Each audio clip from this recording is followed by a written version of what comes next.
Привет, pessoal! Bem-vindos a mais um episódio do Podkovsk, seu podcast favorito sobre a Rússia. E hoje é o sétimo episódio do Podkovsk. E aí, hoje nós vamos tratar sobre a aplicação na Rússia.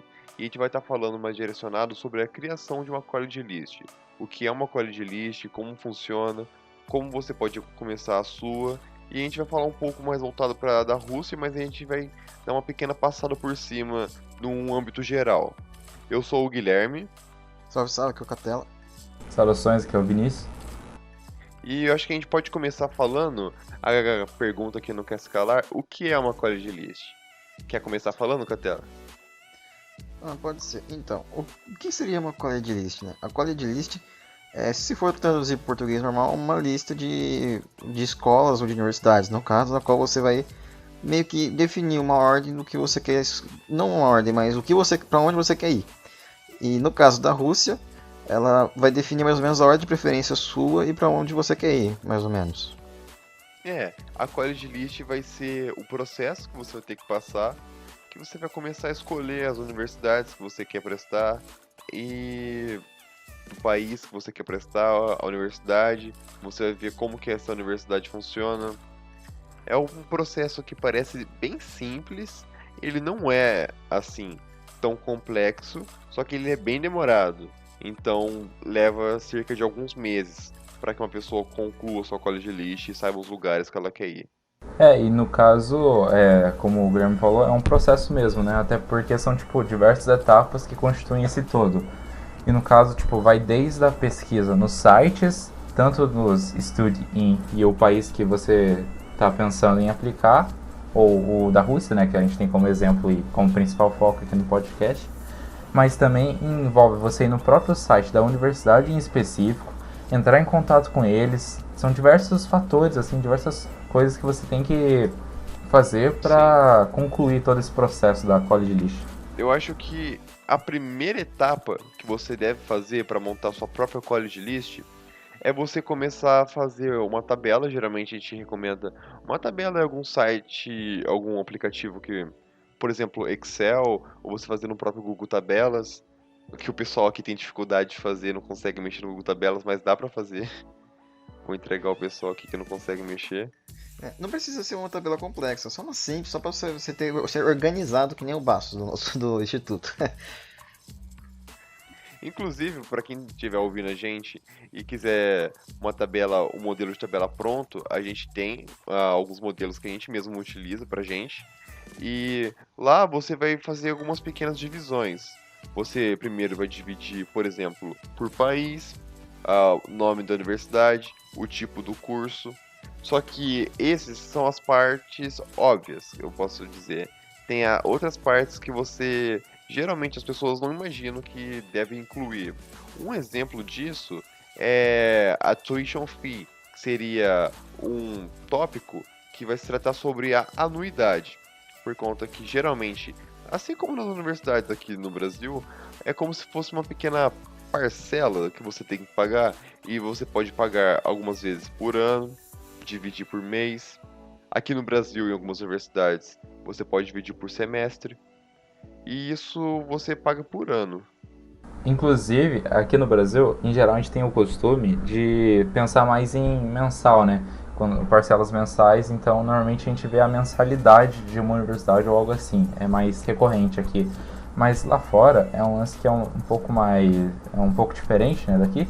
Em geral você tem a tuition fee, né, que é essa anuidade. Então normalmente não tem a mensalidade, você vai procurar pelo termo anuidade e para você checar quanto você vai pagar em cada mês, você só vai fazer a divisão ali por 12 meses. E isso, normalmente, quando ele mostra a anuidade, você tem uma noção de quanto você vai gastar por ano. Porém, muitas universidades na Rússia, pelo menos, elas tendem você pedem para você pagar por mês, mas você sabe, você consegue ter acesso ao valor do ano, da anuidade. Mas existe uma universidade chamada Immanuel Kant, que nesse lugar existem dois tipos de pagar, né? Por semestre ou por mês. Mas isso vai variar, é a única que eu vi essa diferença. O resto realmente é mensal também aqui no Brasil. Só que a informação dela vem falando da anuidade e não do mensal. Sim, e geralmente você não vai encontrar nem em reais ou até mesmo nem em rublos, dependendo.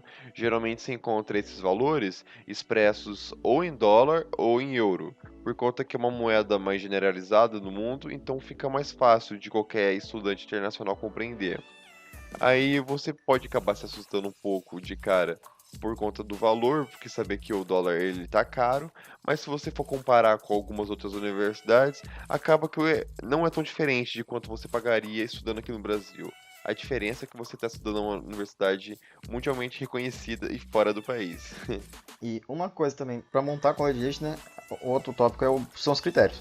Não adianta você fazer a college list e fazer as pesquisas, mas se você faz pesquisa aleatória. Então você tem que fazer uma lista do que você quer que tenha naquela universidade, que para você é algo essencial. Então os critérios são muito pessoais. Por exemplo, no meu caso na Rússia, eu não estou procurando por cidades. Não é que eu não quero ir para a Sibéria e tudo mais. Eu não estou me importando com as cidades. Eu estou vendo mais o lado da qualidade, do quanto ela pode me ajudar a desenvolver tal área e tudo mais. Então eu não estou restringindo as cidades, mas eu estou restringindo a rankings, o que o curso me oferece e tudo mais. Agora, mas isso é um critério pessoal. Como por exemplo, uma amiga nossa, a Rebeca, uma vez ela falou para mim que ela estava usando um critério de que ela não queria muitas cidades longe de Moscou. O que tivesse no ao redor ou em Moscou, ela preferia. No caso são os filtros mesmo, né? Você vai usar isso como filtros para poder especializar melhor sua pesquisa. Senão seria muito complicado você analisar todas, até porque muitas você não seriam pertinentes para você. Você basicamente vai ter que dividir de duas formas. Uma forma você vai ter que dividir de uma forma prática, acadêmica, e a outra você vai ter que pensar como você como pessoa. Por conta que se você quer morar fora do país, ainda por cima vai morar num lugar onde você não gostaria de viver, dificilmente você vai querer continuar lá. Sem contar que faz mal até mesmo para sua própria saúde mental, você ficar num lugar que não te faz bem. Então por isso você pensar consigo mesmo, como você é como pessoa. O Catella, por exemplo, disse que se adaptaria bem em qualquer lugar. Ele está buscando geralmente a qualidade e a diversidade. Mas às vezes você prefere uma faculdade uma universidade que fique numa cidade grande, ou outra que fique mais isolada da universidade. Aí vai de você como pessoa. Por isso é muito importante você estudar o local onde você está indo, saber a cultura, os costumes, a língua que ele fala, saber que eles falam mais de uma língua ou não. Porque em alguns países, por exemplo, Canadá, eles além de falar o inglês, eles falam francês em certas partes. Então você pode se adaptar melhor dependendo do seu estilo de vida. E eu acho que para ficar mais fácil das pessoas que estão escutando a gente compreender, eu separei alguns tópicos aqui da minha própria college list que eu uso para poder estar me identificando, para poder estar organizando o tipo de faculdade que eu quero fazer. Eu vou falar mais ou menos por cima e a gente pode ir comentando um pouco. Eu e o pessoal a gente tinha dividido primeiro no país de aplicação, a cidade onde reside a universidade, o nome da universidade, o programa que ela oferece, que geralmente os programas eles ficam agrupados em ciências naturais, artes. Então você tem que ver em qual desses encaixa o curso que você quer. Aí você vê se a universidade oferece. O tempo que vai levar para você se formar, por conta que nem todas são o mesmo quantidade de tempo, né, Catela? Apesar de ter um currículo comum, dependendo, por exemplo, se você for para a Rússia, com a bolsa, né, do russo, você vai ter os anos de curso, por exemplo, medicina, que é o meu caso, são 6 anos, só que eu ainda tenho 1 ano de russo antes, então são 7 anos, e se eu for fazer a residência, são mais 3, então eu é capaz de ficar 10 anos na Rússia. É bastante tempo. Realmente é bastante tempo. E você também, uma coisa extra que você pode estar olhando, se você vai fazer uma universidade, por exemplo, de economia, você pode ver se essa universidade tem parcerias com outras empresas, por conta que você pode até estar estagiando em outros lugares. Isso também serve para outras universidades. Eu acho que pedagogia também conta e não tem uma limitação. Eu acho que você pode estar estagiando, mas aí você tem que ver o que a sua universidade oferece. Porque nem todas oferecem isso. E também tem outro detalhe. Se você às vezes, eu quero fazer um curso, eu quero fazer meu curso aqui, mas eu quero ter uma experiência em outra universidade, em outro país, por exemplo. Muitas universidades do exterior têm parcerias com outras universidades de outros países. Então, eu quero fazer economia aqui um pouco, mas eu quero fazer metade aqui e formar em outra também. Aí é olhar no site da universidade, entrar em contato com eles, mas é possível fazer isso. E é até bom se você quer ganhar mais experiência internacional. Sim, por isso que a gente ressalta sobre a Rússia que ela é uma grande porta de entrada para o mundo todo, tendo que ela está na Europa, na Ásia, é um país enorme que vai te dar muitas oportunidades. Então você pode até mesmo ir lá e, se você não passou de primeira na sua universidade desejada, você pode ficar um ano aprendendo russo enquanto você se prepara e tenta pedir a sua transferência para onde você quer ir. E eu acho que, para deixar claro para as pessoas que vão ouvir o Podkovsky, por exemplo, se você terminou o ensino médio e você quer fazer a universidade comum aqui como no Brasil, você procuraria sobre o bacharelados, que seria o nível agora que você estaria se especializando. E se você fosse fazer um nível seguinte, se você já tem o seu próprio bacharelado aqui no Brasil, ou se você tem uma especialização, que dependendo do lugar conta como se fosse a mesma coisa. Especialização, eu acho que de uma forma ah, rústica, assim falando, seria uma espécie de tecnólogo, alguma coisa de exemplo para ficar facilmente entendido. E você procuraria um mestrado, ou um doutorado, ou um pós-doutorado, aí vai de acordo com a sua formação já. E sobre a especialização, um detalhe da Rússia, né, que o Guilherme falou que a Rússia, tanto o bacharelado quanto a especialização, eles têm o mesmo nível. Aqui no Brasil, normalmente a especialização tende a ser aquele negócio a mais depois que tem depois da graduação, para você se especializar naquela área. Por exemplo, medicina. Medicina, você vai fazer especialização? Você faz a residência e faz a especialização em tal coisa. Lá na Rússia é graduação, residência e especialização sua. E a medicina é considerada um curso de especialização, mas pode ficar tranquilo que ela tem o mesmo nível do bacharelado. Ou seja, eu terminei ensino médio, eu posso fazer. Não é que nem aqui no Brasil ou em outros países que você precisa fazer a graduação antes de fazer a especialização. Lá a especialização também é um pouco depois. Não, a especialização não seria o depois, ela seria o curso todo chamado especialização. Aí tá mais um ponto que é diferente do Brasil, por isso é importante você estar investigando o lugar da onde você está fazendo isso, porque não é sempre como a gente imagina que ele vai ser. E voltando com os tópicos, é importante você olhar a parte que geralmente nos sites, nesses sites do Study-In, vai estar numa aba chamada Scholarships, que seriam as bolsas oferecidas, as parcerias escolares que vão estar sendo oferecidas. E você tem que olhar, porque geralmente países oferecem bolsas para determinados países. O exemplo da Rússia, atualmente ela oferece cerca de 70 a 80 bolsas para estudantes brasileiros. Então você não está concorrendo com um estudante argentino, paraguaio, boliviano, é só entre pessoas do Brasil. Mas já outros lugares há um limite de bolsa para estudantes internacionais. Então você está concorrendo com o mundo todo.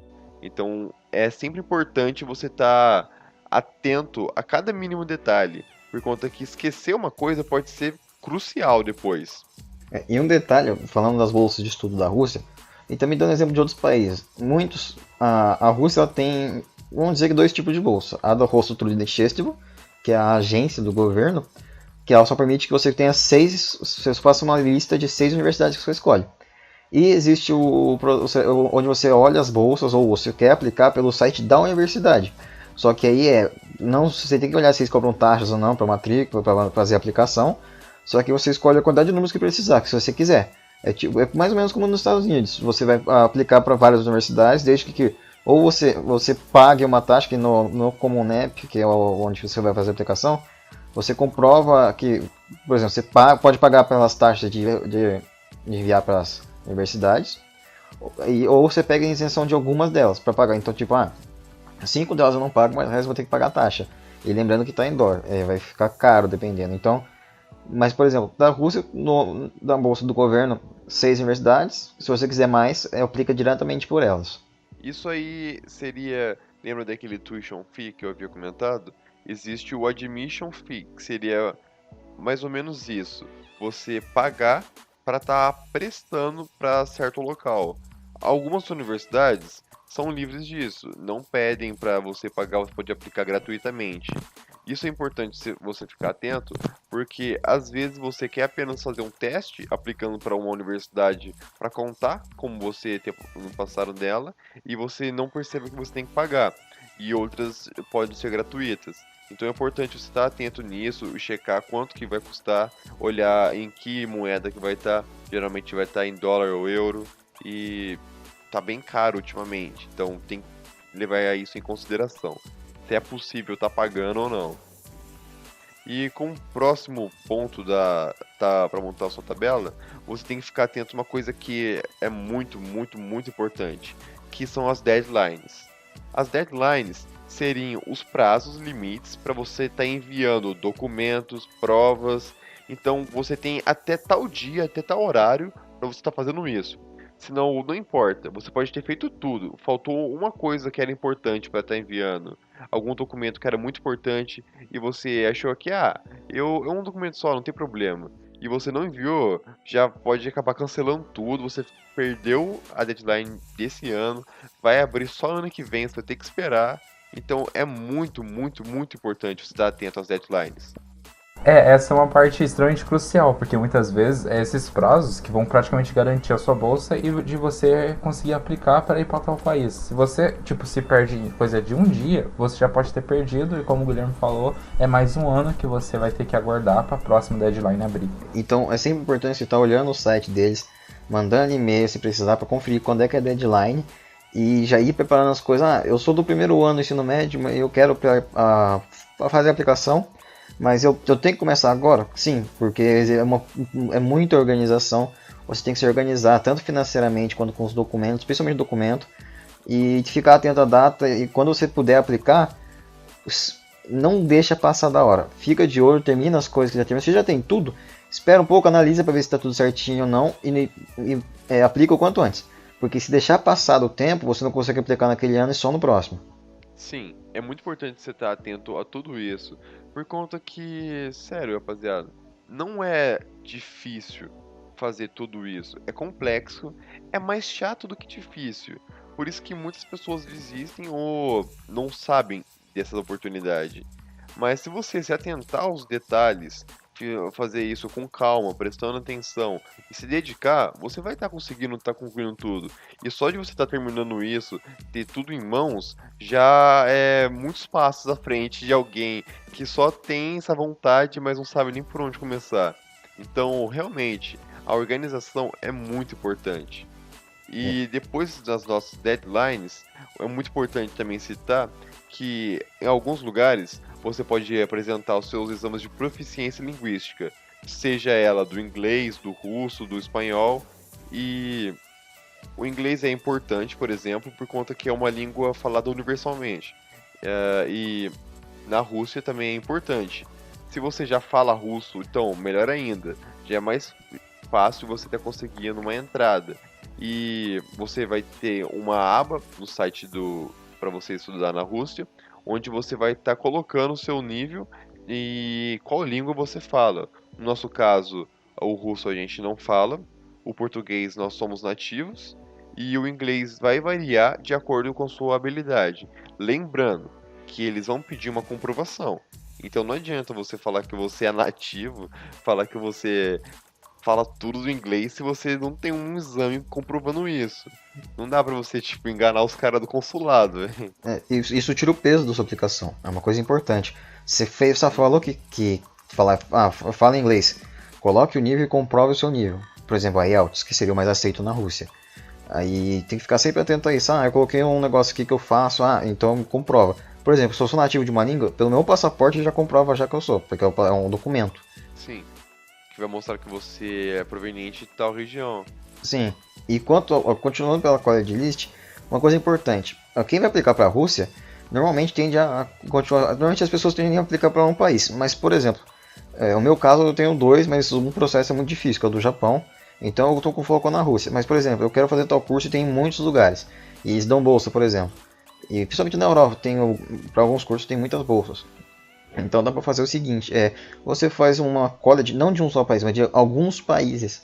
Isso dá uma variação maior na sua college e pode depender lá, eu miro nesse, eu quero um tal país. Só que aí você passou em outros, mas você ainda quer aquele. Aí você recebe, você pode, na aplicação, colocar, eu passei nessa e nessa, mas não, eu quero ir para a sua. Isso aumenta a credibilidade da sua aplicação.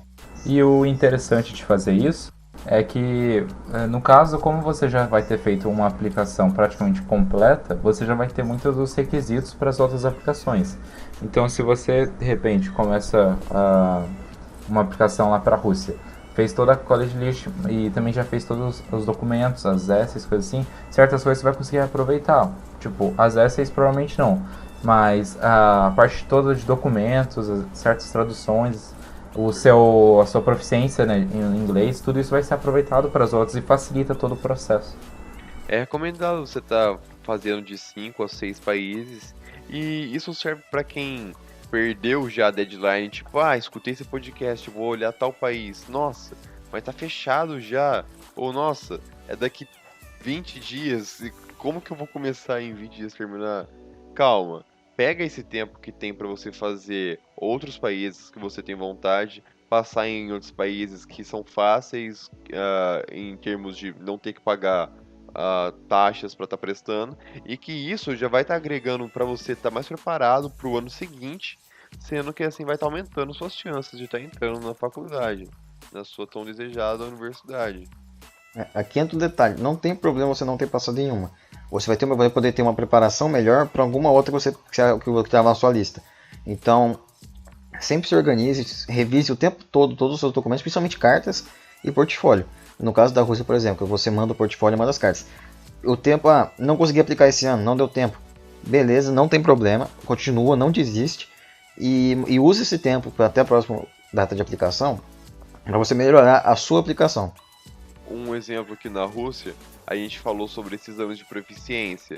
Eles agregam bastante no seu portfólio, mas na Rússia não é algo pedido, assim, que você precisa ter para poder entrar. Diferente dos Estados Unidos, que lá você usa isso para tanto o exame de proficiência quanto o SAT ou ACT, que seria um exame para comprovar, meio que mostrar seu nível de escolaridade, poderia se dizer, uma espécie de Enem americano. E na Rússia não pedem esse tipo de coisa, mas ao você utilizar sua nota do IELTS ou do TOEFL, dependendo de quão bem você foi, vai conseguir assim que você ganhe uns pontos a mais do que outros. E nessa disputa de portfólio, quanto melhor for, quanto mais tempo você puder investir para deixar melhor, tá valendo. Tudo que você puder fazer para agregar, tá valendo.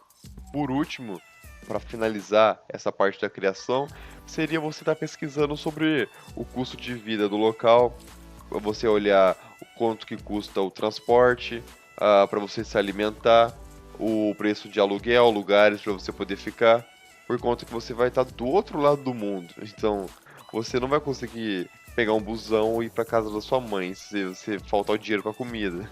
Então, você tem que estar bem atento o que você vai fazer, se você consegue trabalhar ou não, se essa universidade te permite ou não. É bem importante você estar esperto sobre isso. Eu acho que isso foi a última coisa. E seguindo nessa linha de ideia do Guilherme, vou falar sobre a Rússia aqui. O custo de vida não é caro, chega em torno de, no máximo, R$1.000, no máximo, mas fica em torno de 500 normalmente uma vida mediana. R$500, R$1.000 já acho que já é pouco em relação ao que se gasta no Brasil. E transporte também normalmente muito barato. Eu vi uma universidade que na cidade era 2 conto. Isso que dentro da universidade você não paga o transporte. Muitas universidades têm dormitórios que não são caros. Então sempre olhe, o dormitório é melhor, na minha opinião. Porque você pode ficar perto. Às vezes o dormitório ele é dentro do campus, às vezes ele fica próximo. Então é mais vantajoso você ficar no dormitório. Você entende assim mais barato do que você alugar um apartamento. E organizar os gastos te ajuda a se preparar para não ter dificuldades lá na hora. Pelo menos algumas pessoas buscam dividir apartamentos, colegas de quarto. São meios de você cortar os gastos que você vai estar lá. E, sério, é muito importante você saber sobre isso.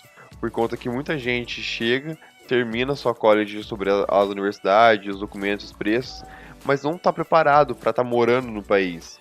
Você tem que ficar atento com o preço das coisas subindo e descendo, se você tem dinheiro para estar conseguindo ir. A passagem sempre vai estar oscilando, às vezes mais alto, às vezes mais baixo, vai depender do mundo todo isso. Então você tem que sempre estar atento e falar, não, agora tá tranquilo, eu vou saber quanto que eu vou gastar lá. Você vai ter que juntar um dinheiro para você pelo menos se estabelecer no país durante um tempo. Eu vou lá, eu vou morar no dormitório da universidade, o ônibus é gratuito no campus, eu vou conseguir um emprego, provavelmente a universidade me permite. Aí 3 meses lá você tá trabalhando, tá bancando suas despesas, tá conseguindo desfrutar do país, tá aproveitando, olhando pontos históricos. Você pode até mesmo pegar um trem e cruzar pedaços da Europa, parar lá na Holanda. Então, sabe, tudo isso é possível com organização. Você não precisa ser nenhum magnata milionário pra estar fazendo isso. Porque, sério, eu acho que qualquer um que quer mesmo se organizar, se dedicar ao processo, consegue estar lá. Isso eu acho que é bem importante evidenciar, que eu acho que tem muita gente que escuta a gente, pode ser, e fala, ah, mas eu acho que eles estão falando, mas pra eles deve ser fácil, pra mim eu acho que é impossível. Não, com certeza você já deve ter visto em alguma reportagem, alguém que passou, aí você fala assim, nossa, essa pessoa deve ser muito melhor do que eu, ou que sortuda. Eu acho que é só você tá se dedicando, tá se preparando para o processo que qualquer um pode conseguir. Todo mundo tem direito a um ensino de qualidade, seja internacional ou nacional. Alguém quer falar mais alguma coisa? No geral é o que o Guilherme falou, o crucial mesmo para você poder aplicar. A única coisa que você precisa mesmo é se organizar e ficar atento aos detalhes, porque não é um processo difícil, é um processo complexo no aspecto de ter diversos detalhes. São várias partes que compõem um todo. Então você tem que ficar atento a isso, mas essa é a única dificuldade que você tem. No geral não é nada de outro mundo assim. Então, rapaziada, obrigado aí pela atenção. A gente tá lançando nosso podcast toda semana, podcast semanalmente. Você pode estar escutando a gente no próprio Anchor, que lá fica um monte de outros podcasts. Você pode estar escutando a gente no Spotify, ou pode estar escutando pelos aplicativos da Apple Store. E também pode estar escutando do YouTube, principalmente. Você que não quer No mexer YouTube com também. Spotify nem nada, você coloca só no YouTube. Vai estar lá podcast normalzinho pra você estar escutando a gente da horinha. Tem um podcast também do projeto Future Seeds, que é um podcast que trata sobre sustentabilidade, que eles vão estar falando um pouco lá sobre o meio ambiente. Também tem as nossas lives do projeto de games, que é o projeto Game Speaking, que a gente também está fazendo lá direto. A gente está desenvolvendo o nosso próprio projeto, a gente está agora com a ideia de desenvolver o nosso próprio game. Então tá tudo bem movimentado, você também pode estar checando a gente lá no Instagram, com o Projeto Estúdio na Rússia. Lá a gente sempre está postando algumas curiosidades, algumas novidades, e você pode estar entrando em contato com a gente pelo direct, ou entrando em contato com alguns dos nossos parceiros, pra gente sempre estar um bem próximo do outro, respondendo perguntas, dúvidas. Tanto que a gente falou que a gente pode estar mandando uma tabela falando sobre a construção da sua colha de lixo para estar ajudando vocês a pegar de exemplo tabela simples, assim, só os tópicos que a gente citou aqui. E é isso, rapaziada. Obrigado pela atenção aí. Qualquer dúvida do processo da Rússia também, estamos sempre respondendo. Pode mandar no Instagram, manda no YouTube também qualquer dúvida se precisar, daí a gente responde. Dúvida, curiosidade, o que vocês quiserem ajuda, a gente tá aqui pra tá levando isso pra vocês também. Oportunidade pra todo mundo. Esse foi o podcast de hoje, rapaziada. E das Vidânia aí. Desvidânia, até mais. Às vezes, né, rapaziada?